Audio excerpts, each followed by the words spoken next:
Hello everybody, and today I'm going to be showing you how to do the 2x2 peak pattern on the 4x4 Rubik's Cube. Okay, so it is a pretty hard algorithm, but okay, let's just get started.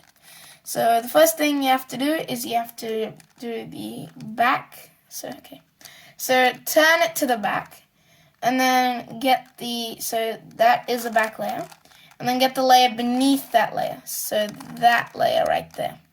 Okay, and then turn that layer twice. Okay, now turn it back to the front. Okay, and then now we have to do the bottom layer. So the layer above the bottom layer. So that layer, and turn it twice.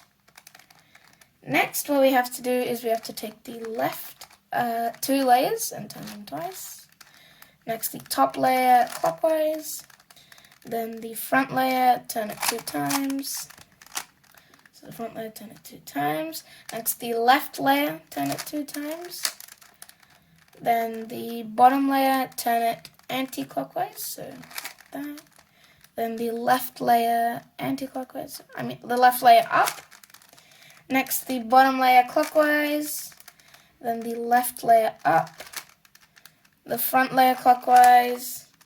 The top layer anti-clockwise. Next, the front layer clockwise. The left 2 layers 2 times. Next, the layer above the bottom layer, so that layer 2 times, and then this back layer 2 times. Okay, and there you go.